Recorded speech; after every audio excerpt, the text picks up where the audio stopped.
Good evening, everybody. You are listening to live radio here Friday night here on UCY.TV. This is Boiler Room Radio, and I am your host, Jim Funke.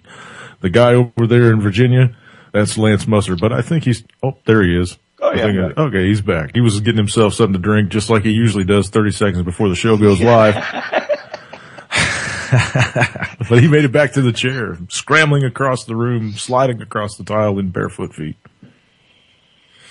All right, man. How's it going? My computer is just, I don't know. I went to click on YouTube and, it's choking.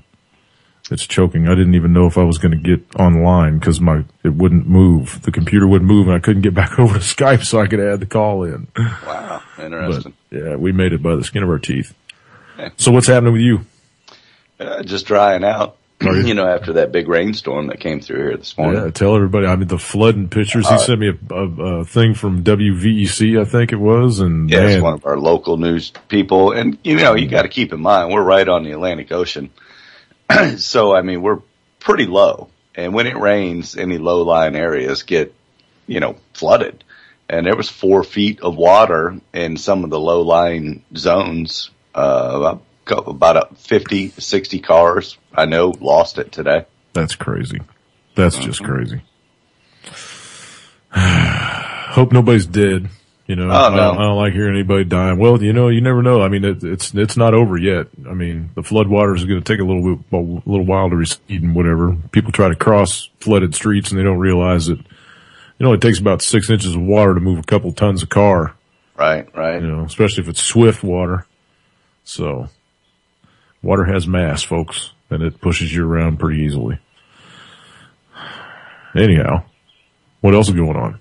I'm getting some nice birdie noises. I'm glad I cranked up the mic. I wasn't going to turn critter mic on tonight. It's chilly. I mean, it's chilly. It'd been chilly all day. It got up in the 60s, but the wind was still pushing and yikes with spikes, man. They got, snow up in Chicago today. I was looking at my Facebook feed. Sean Garrison, one of my friends up there, made a little snowman out on his back patio. He was like, "Hey, look at this, mid-May, snow." Crazy shit. Hello? Lance?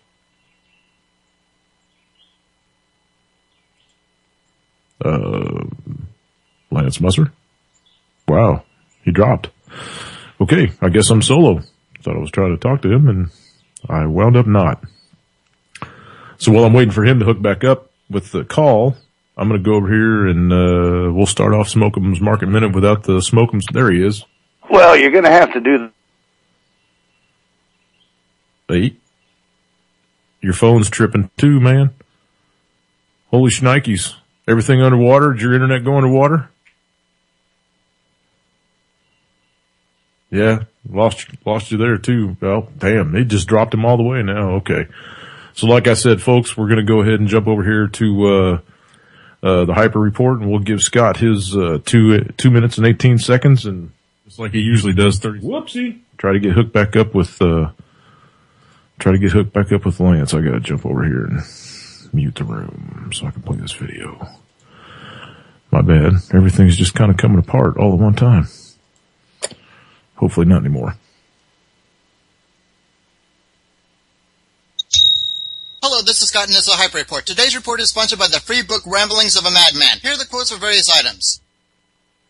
First, India's economy fails. India is the only BRIC economy that slipped down the World Economic Forum's ranking of competitiveness since 2006, though Russia and Brazil have drifted badly as well. India doesn't have the infrastructure to carry a modern economy and has done remarkably little over the years to reform their grid. Next, Belgium takes up slack. Russia dumped a record $26 billion worth, or some 20% of its U.S. Treasury holdings. With that said, the tiny country of Belgium has purchased $40 billion worth of treasuries, a country whose GDP is just double of its reported U.S. Treasury holdings. This sounds like the Fed using Belgium to monetize the U.S. debt. It does. Next, just a question of when. According to William K., the Federal Reserve is a private corporation and not part of the U.S. government, but the government is responsible for outsourcing the creation of U.S. dollars. The coming panic out of the U.S. dollar will be coupled with a collapse of confidence in the government as well. It's just a matter of when. Next, meat prices. According to the latest inflation data from the BLS, meat prices spiked by almost 3% in April, the most since November 2003. Time for a hedonic substitution from hamburger meat to rat droppings to keep the bogus CPI numbers in check. Next, IRS targeting. The IRS's targeting of groups opposed to Obama is in part due to pressure from Democratic Senator Levin. Levin's emails cite an IRS rejection letter to a conservative group as an example of how the IRS should be conducting its business. Of course, the culture in the IRS saw this as an opportunity.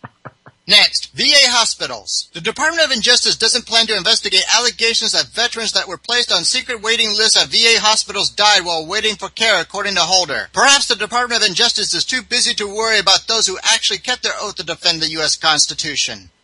Next, Clinton Truth Squad. If there's anyone qualified to lead a squad to lie about the murder of 4 Americans, it's Lanny Davis. Former Clinton Special Counsel Lanny Davis says he plans to lead a truth squad to counter accusations coming out of the Benghazi Select Committee hearings. Will he call upon the services of Sandy Berger for documentation? Finally, please prepare now for the escalating economic and social unrest. Good day. And for those of you that can't remember, Sandy Berger is the guy that stuffed the documents down his drawers to get them out of the Congressional Library. So that was just kind of a background joke. Lanny Davis, are you serious?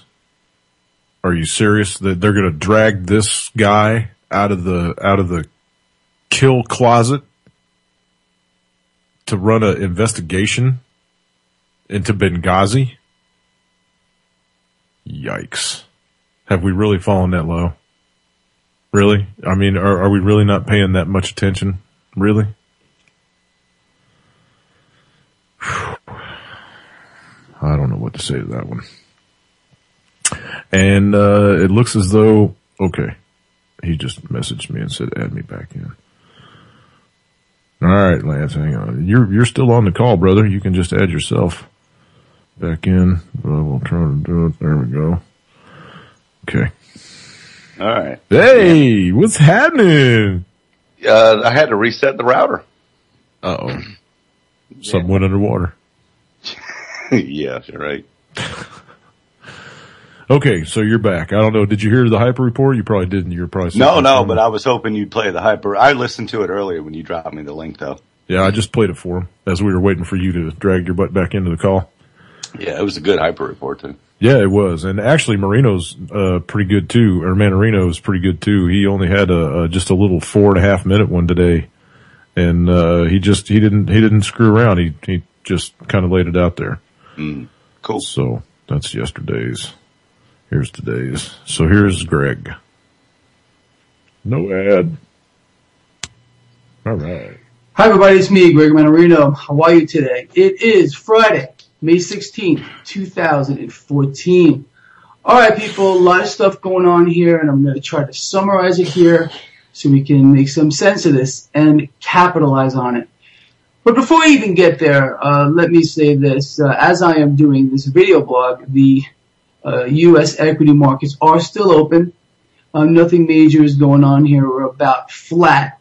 But I believe there are some developing opportunities here, and I want to talk about that with you. It's kind of funny.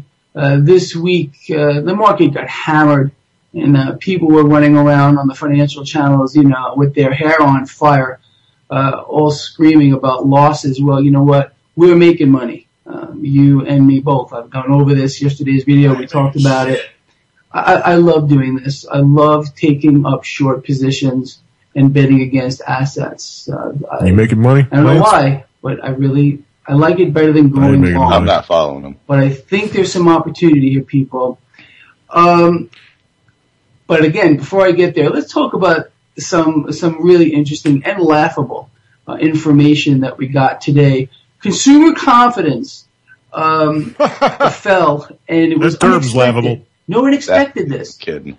And it's so funny when you hear that out of the mouths of these commentators or the economists. People are starting to understand that this whole thing, in fact, why are people not so happy, consumers? Because they realize and they're starting to see prices rising across the board. This whole deflation thing is BS, okay? There's no deflation. We have massive inflation. I mean, the majority of it's hidden. Just go back 10 years ago and look at the prices of what things were then. Today, you need 2 incomes to support yourself and your family. It's more It's of a currency incredible. valuation. And, they keep force-feeding us this deflation myth. They keep force-feeding us that there is no inflation, and the consumers aren't buying it. We have underemployment here. We have unaffordable housing here. I mean, poor retail sales numbers. The proof is everywhere. And we also understand there is no taper. Been over this over and over again. But let's talk about opportunity, people. This is what I see now. Okay. So we had a market this week that really took a significant hit, and we capitalized on that. Thumbs up to you. Thumbs up to me. Okay. What I see developing here is opportunity in the financials. As a matter of fact, go to my site, traderschoice.net. Again, there's always a link right down here in the description of this video. It'll take you to my site. I have 3 positions there on the long end. I bought calls. I started buying calls on AIG a couple of days ago. I added to that. And we're not the homies. Okay, so, but I mean, what else can you say? Well, I had something on the taper too. Right on, man. We were waiting on you to jump in with your stories, but then you went flatline on me. Yep. We did the things just backwards. So yeah, now, everybody, the continuation of Smoke'em's Market Minute. When they were talking about the taper and everything else, the Fed is obviously the great deceiver in this. Where you talking about? Start this? Oh, Yeller. Yep. Remember last week, Belgium purchased $141 billion in treasury bonds earlier this year. It wasn't this week. It was earlier this year. We even talked about it. I did a story on it when they did the purchase of the bonds. So Belgium purchased $141 billion in treasury bonds, helped keep us going. And this Dr. Roberts, who was on Greg Hunter's U.S. Watchdog, which I like him. Yep, me too. He went on to explain that's a false. The Fed is lying about it, and here's how we know that they're lying about it. And I thought this was very interesting. We know that Belgium didn't have money to buy $141 billion worth of bonds over a 3-month period. That sum comes to 29% of the Belgium GDP. So they don't have a surplus in their budget that is 29% of their GDP. And they don't have trade or current account surpluses in that amount. In fact, everything over there is in the red. Their budget deficit is in the red. And their trade and current accounts are in the red. So Belgium didn't have the money, and yet they managed to pick up $141.2 billion in U.S. Treasuries over a 3-month period. So where'd they get the money? He goes on to say, it's the shell game, where you see the shells.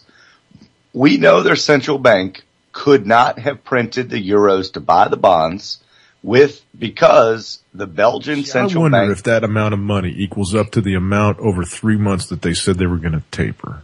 That's what he's getting at. Ding, ding, ding, ding, ding. That's exactly what he's getting at. Yeah. So Belgium central bank can't print euros. Belgium is part of the euro system and has lost the ability to create its own money. So the only source for that kind of money would have been the Federal Reserve. The Federal Reserve thought it needed to hide the fact that it was buying $141 billion in bonds over a 3-month period when it was officially reducing or tapering the quantitative easing down to $65 billion. It didn't want to have to admit it was really purchasing $112 billion a month, almost double the announced purchases. Holy shnikes! So that's a pretty accusatory statement right there. So, I mean, he's just following the money. Mm-hmm. He says, I think also the Fed did not want it to get out that some large country is unloading treasuries. Somebody dropped over $100 billion in treasuries in 1 week. If that was a large holder, that became known. $100 billion. It could. Why didn't they give that to the United States Postal Service? That's about what they need to go square. Yeah, no kidding. But that could panic smaller holders, and you could see a stampede, and the Fed could lose control of the interest rates. So I think the Fed thought the best thing to do is launder its purchase through a different country, and thereby disguising what is really happening. That one, yeah. And I mean, he goes on to say, for Janet Yellen's rosy outlook on the economy. Oh, Yeller. I don't see how she can see that the economy is going to start growing. What's going to make it grow? Why should investors invest money when consumers don't have any money? They're not retail sales, which Greg just went over. I think it is just part of the rah-rah talk. Everywhere else in the world is going down the tube, so what's going to push the American economy up?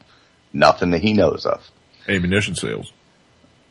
Well, government's buying all those for sure. So, I mean, that goes into, and then he goes into talking about Ukraine and the sanctions and everything else. I think it's important that to step back and really look at what Putin's doing, and I think it's all been about the collapse of the petrodollar. I think that's been his whole... You just talked about that Wednesday, man, the de-dollarization of Russia. Yeah, I think that's the whole thing. And if you remember the quotes back from, I think, March, we even did there, where they said, hey, you put sanctions on us, we're going to do everything in our power to crush make your sure economy. that we don't have to depend on the dollar one bit. And not only that, you know, we're going to start buying our stuff in different currencies. That's right. And that's a problem. America is no longer the largest oil importer anymore. China is. They took over that currency. So if the two largest, and we're third, so if the two largest countries are not using dollars to buy oil, why would the rest of the countries that don't use the dollar buy an oil anymore in those currencies? Because if they don't, we'll bomb them. Well, I don't think we could bomb everybody that's going to stop using it, but you're right. I mean, it's always been our, caveat. Yeah, I mean, you know, That's like our Gaddafi fallback tried mode, to do right? it. Saddam tried to do drop it. bombs. You know, we're just, pissed off at Russia because they stopped us from attacking Syria, stopped us from attacking Iran. They're trying to do this and Russia's fighting back and it's going to kill the petrodollar. The petrodollar will be the crash of the American economy. You know, I think they've still got, I think they got a while, before that could go down. Because there's another article that I was reading, which would be the last one I'll do right now. But what the elites are secretly doing ahead of the coming collapse. So if you're an elite and you got all this cash, what are you going to do with it? Buy a zombie fortress. The world just witnessed another all-time record yesterday, which was actually 2 days ago, for a one-day Christie's art auction, which totaled $745 million. Well, good. Spend it on paint. The people with the most to lose, if they have their savings in currencies, are the wealthy and the super elites. So, man, I am completely positive that after the economy of the world collapses, everyone on the planet is going to scramble out and try to barter their gold for these paintings. I'm just positive of it. Well, and this is what they're saying. So we would expect them to move aggressively out of fiat money first, and that is clearly what is happening right now. It doesn't matter whether it's London or New York real estate, fine works of art, rare books, rare maps, all these things that can't be reproduced are being aggressively bought up all around the world as elite exit fiat money in the current banking and global financial system. Which makes sense. If you've got more money than you can spend and you know it's going to be worthless at one point soon over the next couple of years, buy physical stuff with it. Land, seeds, greenhouse. Well, the rich probably, you know, have their tickets somewhere. Yeah, so buy a Monet. You know. Buy a Picasso. That way when the zombies are kicking in your door, you can just kick back in front of the fireplace and drink your last glass of wine while you're looking at some fine art. Before they eat your brain through your ear. Okay. Oh, and I did. They're going to move all those paintings down into their bunker. So they'll have some extra stuff to burn as time goes by. And I did actually have one more that struck my fancy. Go for it. You know, Fannie Mae and Freddie Mac. Those are our two mortgage giants. Their shares went down 7.5% and 8% respectively yesterday, following the passage of a bill to shut them down. The Senate Banking Committee approved the bill supporting elimination of these two government-sponsored enterprises. So who's going to eat up all those? GSEs. Anyway, go ahead. Oh yeah, that's where it gets interesting, and that's where it got the hairs up on the back of my neck. J.P. Morgan will buy them.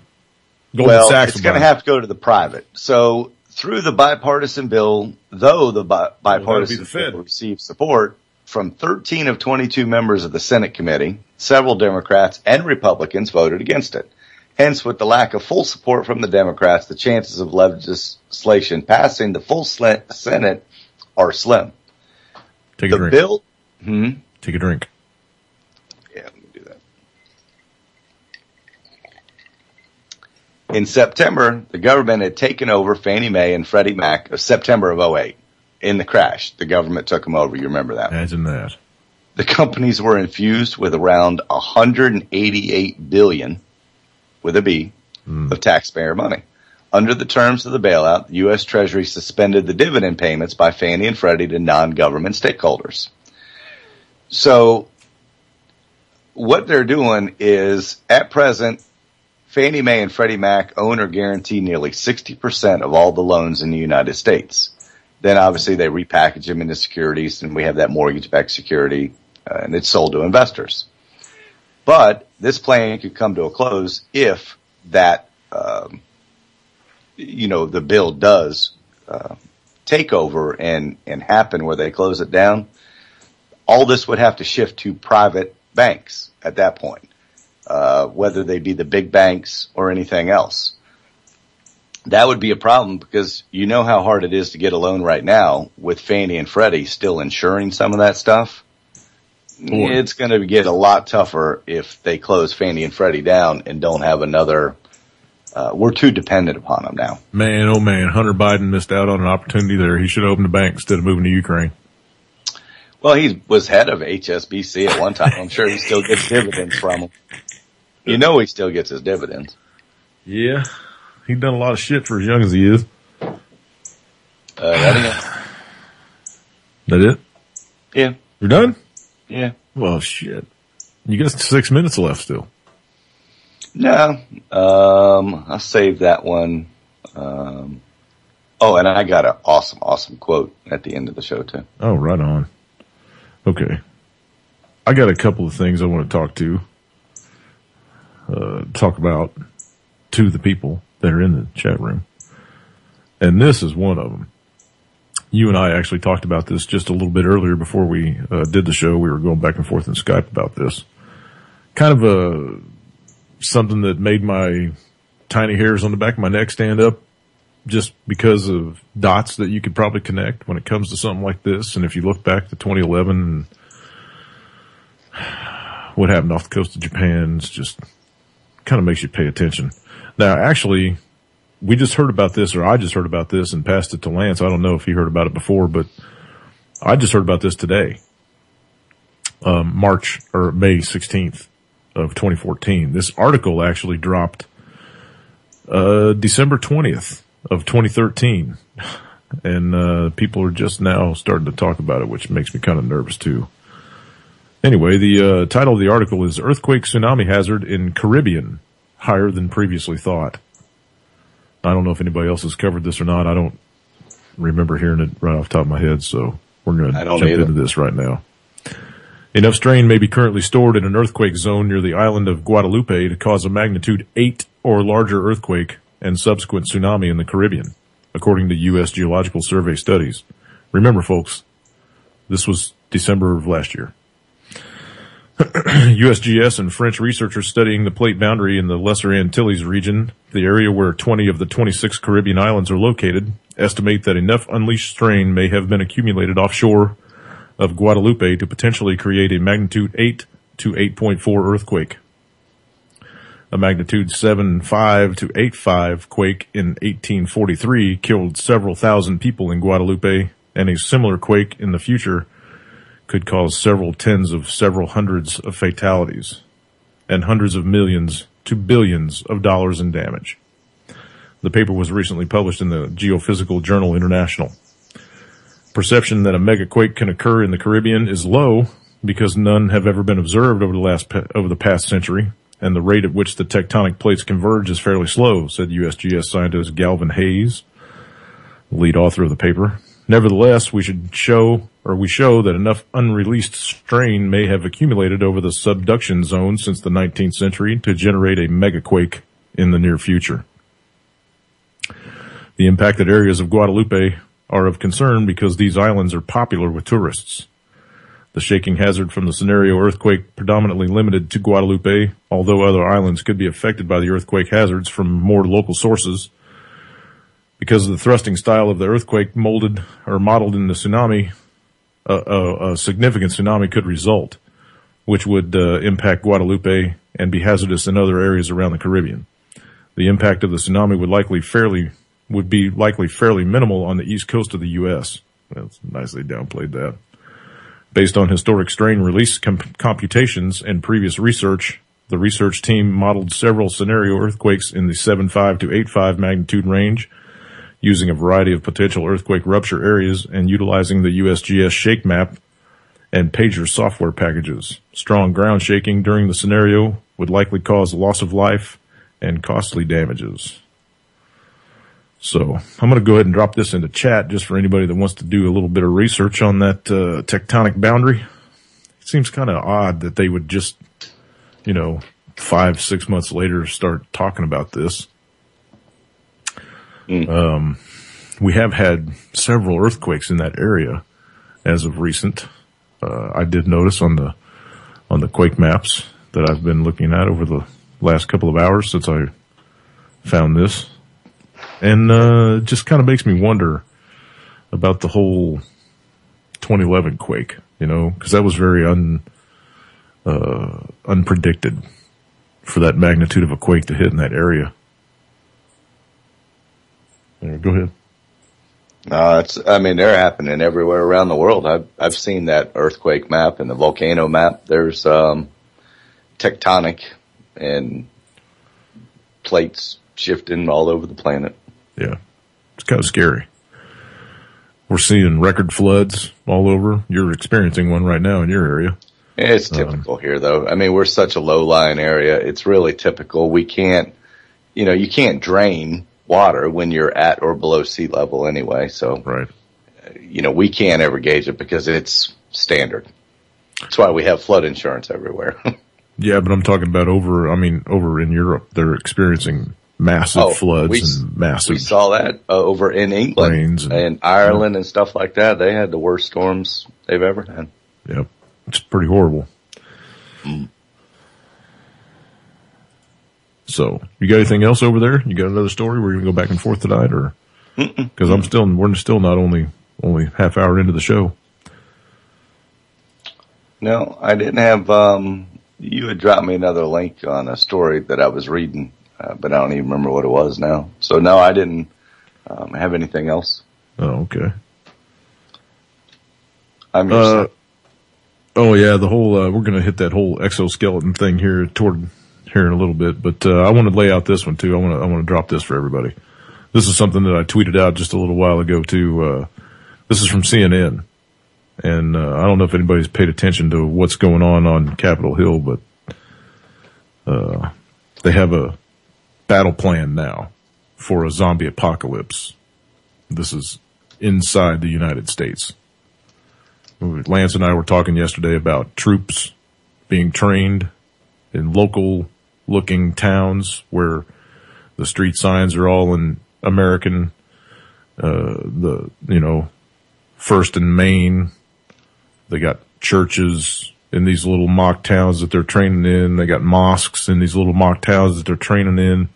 American vehicles, American looking buildings, subways. Church. It's subways with a DC map. Yeah, with a DC Metro map on the subway terminal wall and the Metro DC logo on the train. Mm-hmm.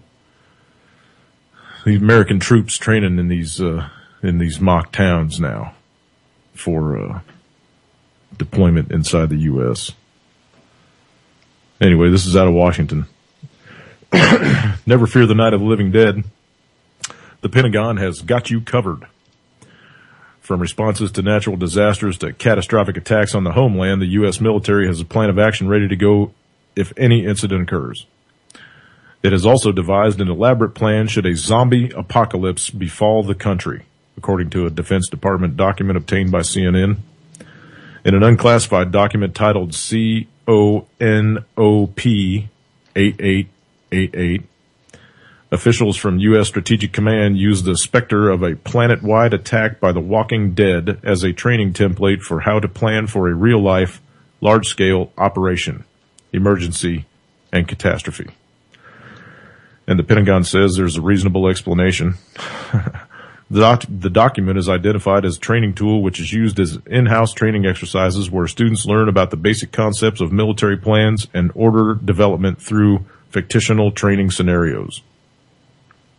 A spokeswoman for the U.S. Strategic Command told CNN, "This document is not a U.S. Strategic Command plan."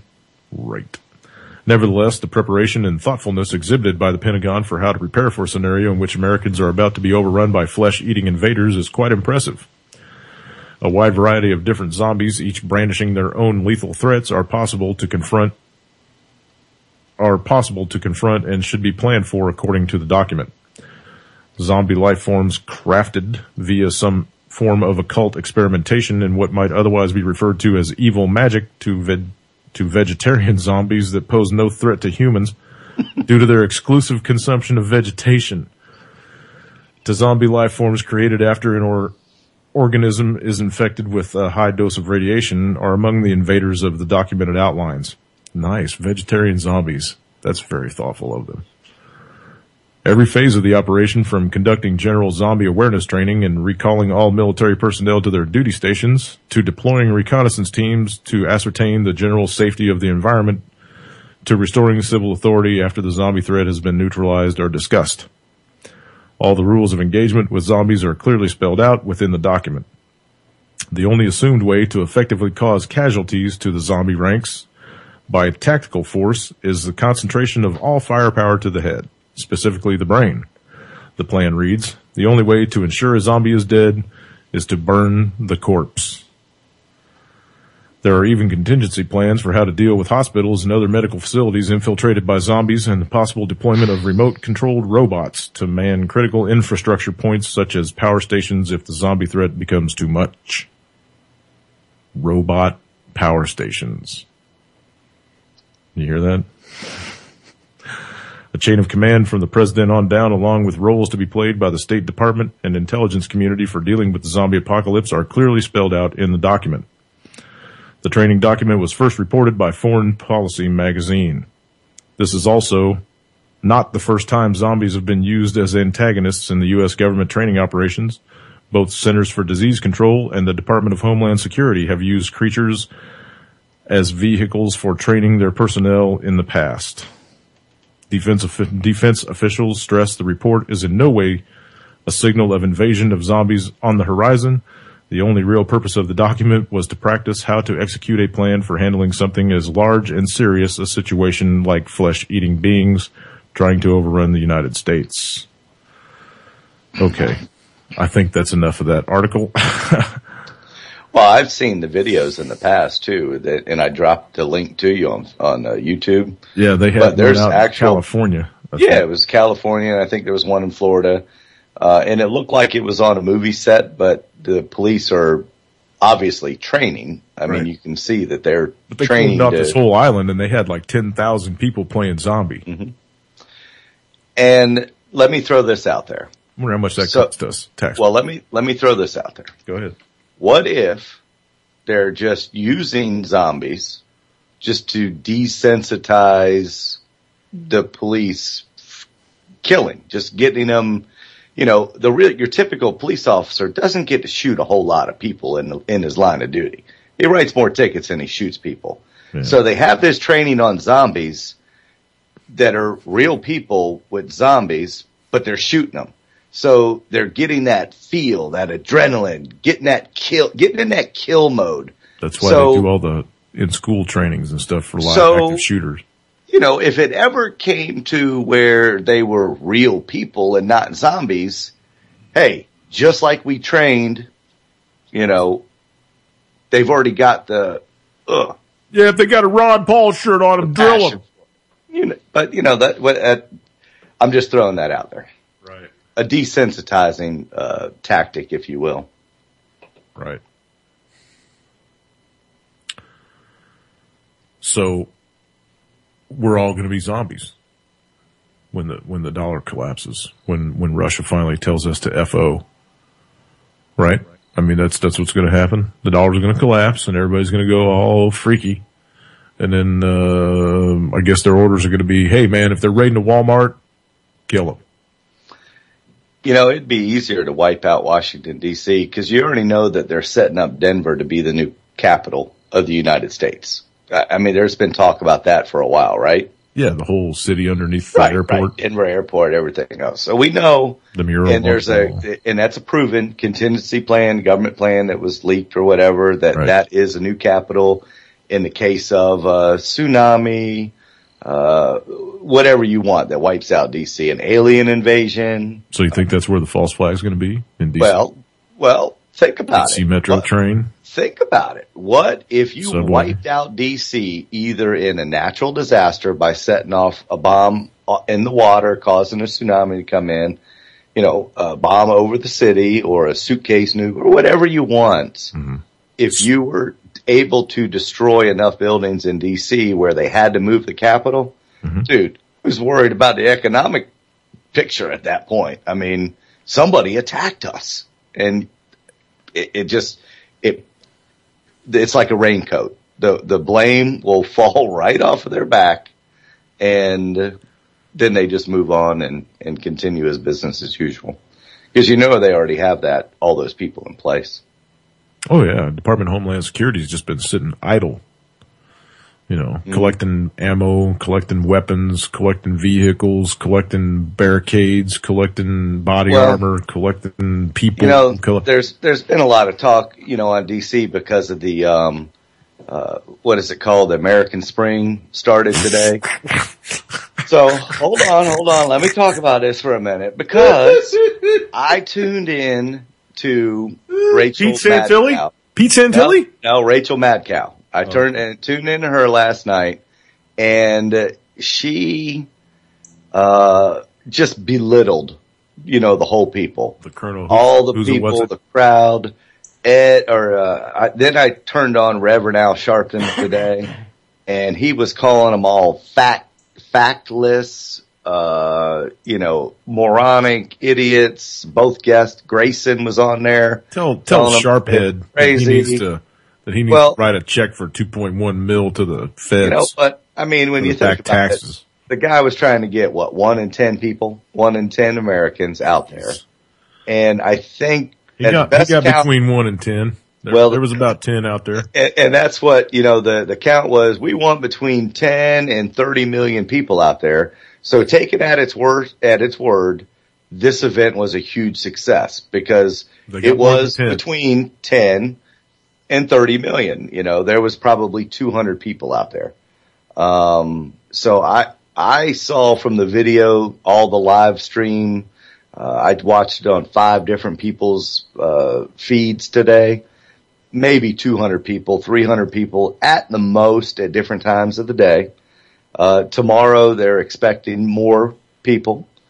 It's Saturday. Everybody's got nothing to do, right? Yeah, I'll tell you what. I mean, it's been a bust, obviously, for sure. There was no mainstream media out there. If you just got drowned, guess what? Tomorrow's going to be a really shitty day in the Capitol. It'll probably be raining like a cow pissing on a flat rock. Well, I mean, it just, all of the MSNBC news hosts were just feeding into it. They kept doing this interview of that guy who's organized the thing and just making him, picking out more of his stupid verbiage that he was talking about, saying, oh yeah, we're going to get 10 million, 30 million. You know, Obama's a traitor. He's a communist, Marxist, this, that, and that. You're an agent provocateur. Oh. Yeah. And then, you know, all these hosts are just going, woo, woo, woo, woo, you know, with the finger up on their forehead, their temple, just calling them crazy.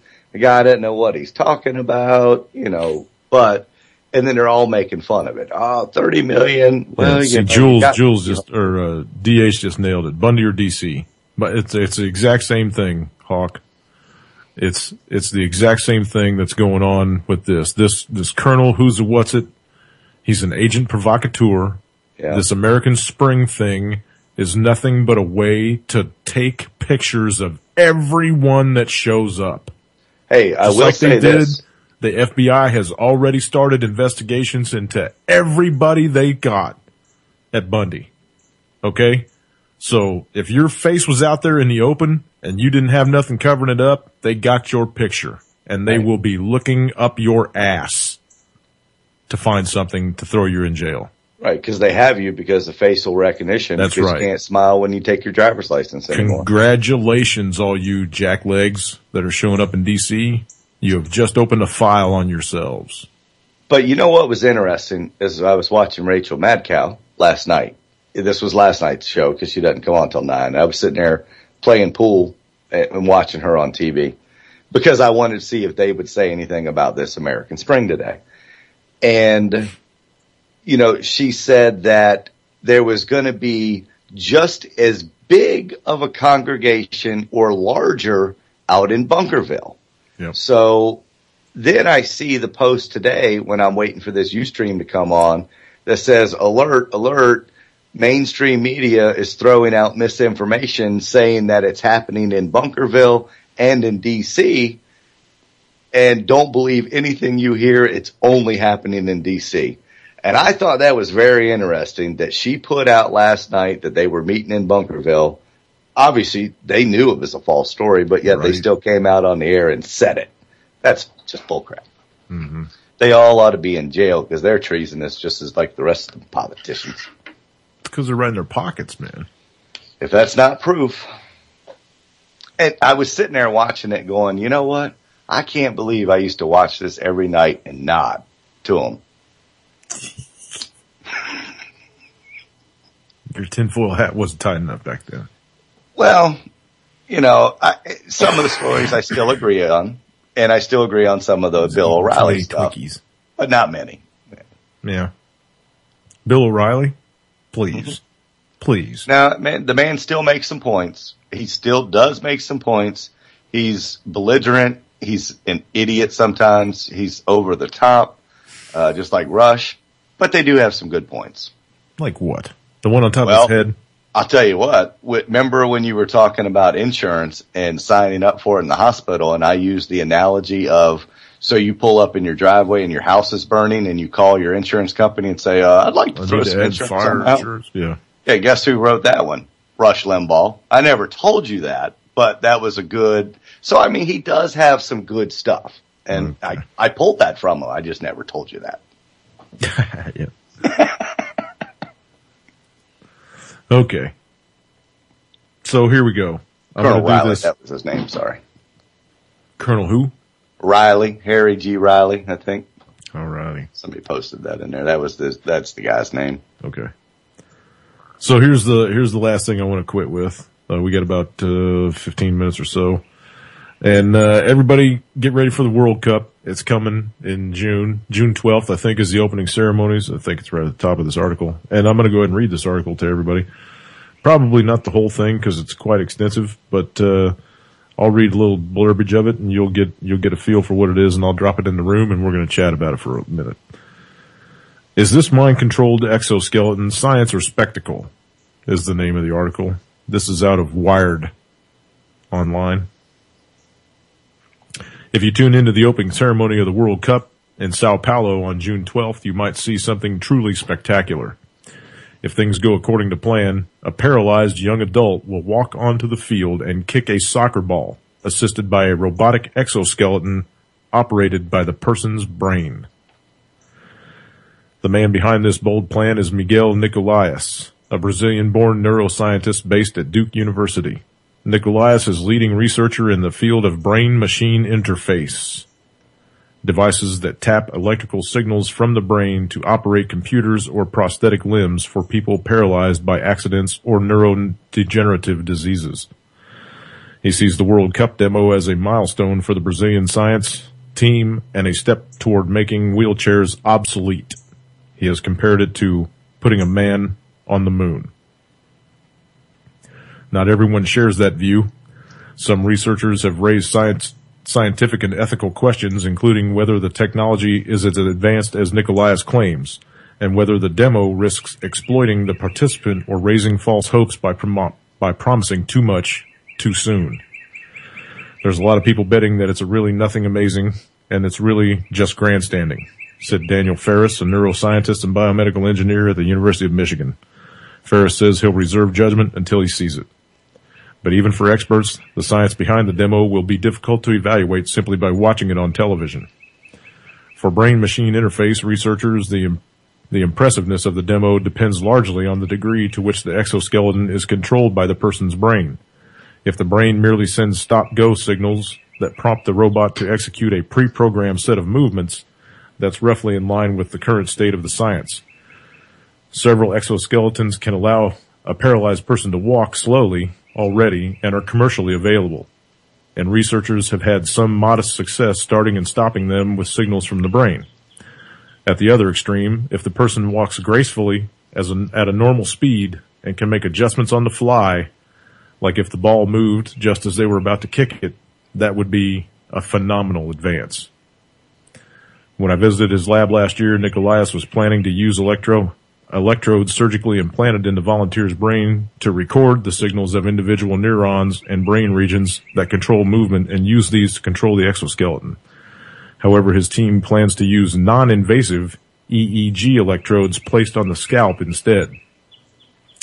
Wouldn't that have to be galvanic response then? I mean, you'd have to ask Jules knows. I think Jules knows about galvanic stuff. Anyhow, there's been a long-running debate in the field about which approach is better. At least until recently, Nicolaus came down strongly on the surgically implanted electrode side based on more than a decade of research in this lab. He argued that recording the activity of hundreds or even thousands of neurons individually provides richer information that can be harnessed to create a more naturalistic movement. EEG, by contrast, picks up combined signals from millions of neurons across a much broader swath of the brain. Scientists sometimes illustrate the difference with an orchestral analogy.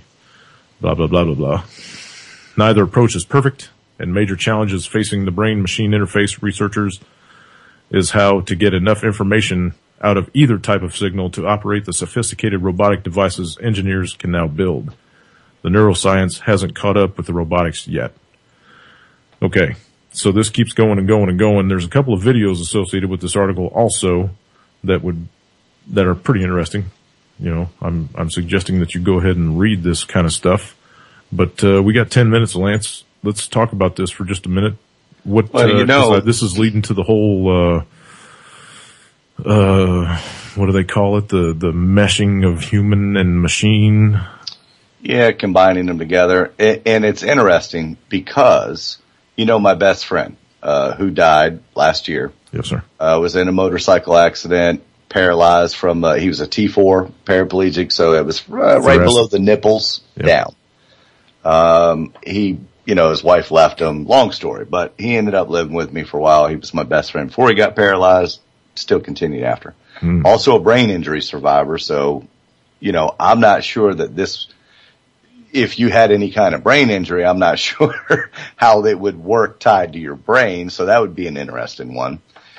But there were some clinical trials on this maybe 3 or 4 years ago that his number one goal was to look somebody in the eye and shake their hand and not sit down, not have to be sitting down. Right. So there's all these frames that you can get in. There's these machines that you can strap yourself into. They have a wheelchair that stands up. Oh yeah, the wheelchair that stands up. We even looked into those. Those are like $50,000. Some of them. I mean, it's just a Segway for Christ's sake with a chair on it. Man, I don't know how they get away with charging that kind, because you could buy a Segway for what, $6,000. It's crazy. But that was one of the clinical trials, I think, that he applied for, and it was out. I thought it was in Colorado, but it may have been where you said. But I thought it was in Colorado. And he applied for it because it was one of those machines that you would strap yourself into, and they would mess with your brain and try to get you walking again in a machine. I think because of his mental capability, he wasn't selected for it. But they wanted people just like him. Yeah, because he had BMI or TBI, traumatic brain injury, right? So he wasn't selected, but we thought it was fascinating enough that we did a little research on it. So it's good to see that it'll actually come to fruition. There's a guy that loved golf so much, he designed a golf cart that is a wheelchair. It's an electrical wheelchair. So he drives the golf cart to the ball, hits a button, and it stands him up sideways. He rides sideways on this cart. Right. It stands him up, and it bends him over to the correct posture of a golf swing. He can swing the golf club back and forth because he's got full movement of his upper body, hits the ball beautiful, and then sits back down in the cart. You know, it all electronically. Drives on. Obviously. Drives right up. So the technology for this has existed a long time. Yeah. But the money. But how much did that goddamn golf cart cost, brother? I mean, well, he did it himself. Yeah, he did it himself. And I'm sure it cost a lot. But, the really scary part. I got a friend that's an engineer. I got another friend that's a, mechanic. Right. I got another friend that's a welder. I got a guy that's an electrician. I think he was an engineer before he got hurt. Well, that helps a lot. But what you're talking about with infusing them into the brain and making the stuff move because of the brain, right? How long before you can say, oh man, this guy needs a gun because what if he gets robbed? So then they outfit one with a gun that, all you got to do is, you can shoot a plane. You can shoot an A-10 by pointing your head because it's tied to an Apache helicopter. I'm sorry. Right. By pointing your head. So, why couldn't the same technology exist for a human? Load it up with a machine. Heads up display and all that shit. Yeah. Right.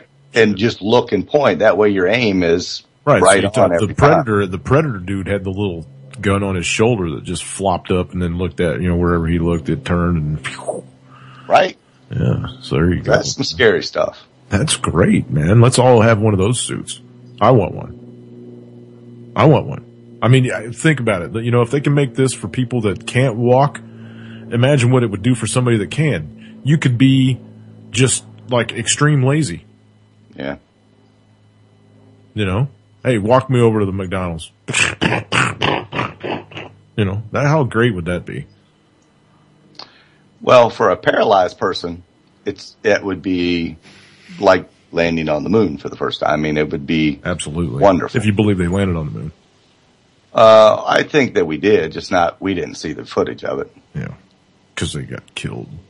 Well. No, I'm just kidding. But anyway, I'm actually going to possibly turn on the television for the first time in a few years to watch this opening ceremony. Unless they're going to broadcast it live on my computer, then I'll watch it there. But I want to see this young lady, young man, whoever it is, walk out and kick this soccer ball. If this thing goes through, it would be. It'll be on YouTube and it'll get 2 million views in 2 days. Yeah. And hopefully it's not computer generated hologram or whatever. You know what I mean? It's like real life thing. If it comes down to the point where they can't make it work and something, there's a glitch, just tell everybody there's a glitch. Don't try to fake it off. You know what I mean? Just because you got so much tied into it. Mm-hmm. But this whole thing, it goes back to the pet man deal. What's to say that you can't just have yourself if you're a quad, lay in the bed and just plug your brain in and you got Pet Man over in the corner, right? And then when you plug in, he comes alive and you walk around in the house and look through his eyes and do things through, live autonomously through this robot that you bought. That's a scary thought. It is. That is a scary thought. Is that the way? I mean, because that's kind of the way it's going, right? They want to transplant a head into a robot, right? Transhumanism. Jack said it in the room just a little bit ago. Transhumanism. That's the words I was looking for. Thanks, Jack. Well, a robot will never say no to shooting another person. Well, no, not one that thinks for itself. One that you're actually controlling, right? Mm-hmm. Then it's not. You're once removed, so it's almost like a drone operator at that point. But right. Those guys have some PTSD problems too. Oh yeah. There's quite a few of them that have been caught drinking themselves to death. Yeah, or worse. Yeah. Go home, kick the dog, beat the wife. That's it. But what's next, man? I mean, is that where it's going? Is that where you think we're going? Or do you think we're going to evolve before that to where we won't need it anymore? No, I think we'll get wiped out somewhere or another and have a reset and go back to the Stone Age. Damn, not take any of the info with us. Think of an EMP. It'll all be on an MP3 somewhere, and we won't be able to play it when we're done. If an EMP happened and we lost power for even 3-4 months, how would you get your news? I mean, how would you even know what happened? Smoke signals. But how would you even know what happened? The rumors would be running rampant because you could never get a straight answer. Does it, I mean, okay, let me play devil's advocate for a minute. And this is the whole reason that I am where I am, right? I know it matters, so don't think that I don't, people. I'm just playing devil's advocate for a minute. But okay, say everything does go black tomorrow. We've got 2 minutes left, so I gotta hurry. I got my saying too. So everything goes black tomorrow. Does it really matter until it comes to your door? What's happening? That's what most people somewhere else? Does it really matter until it comes to your door? No. At that point, that doesn't. And it'd be too late for most people. Take care of yourself. Take care of your loved ones. Protect what you got. Go with your quote. We all choose what we wish to be. No one impels or compels us. We may delude ourselves that is so, but it is not. The same wind which blows a ship to harbor can force it into destructive rocks. In short, it is not the wind, it is the set of the sail. So, and that's a quote from Taylor Caldwell, The Captains and the Kings. Nice. I thought that was great. Yeah, it is a good one. It's a good one. So it's all in how you choose what you choose. It always has been. Live, love, and laugh, everybody. Go out and buy some canned goods. Start your plants. Hug your neighbor. Heirloom seeds. Yeah. Heirloom seeds. Peace. Hey, I got a deer walking out of the woods right as the show's going off. That's cool. Little bitty baby. Sweet. All right, man. We'll see you guys tomorrow night for After the Last Cup. Love. Yeah, peace and love. Stay tuned for Turboville's replay. Then there's Primer Time or Prepper Chicks, one of the two, flip a coin. And Anti-Media Radio with LaVon. It's Friday night. She ought to have something good on. I got to go switch the phones to her here in just a second. Peace, everybody. Thanks, Lance. Have a good weekend, brother.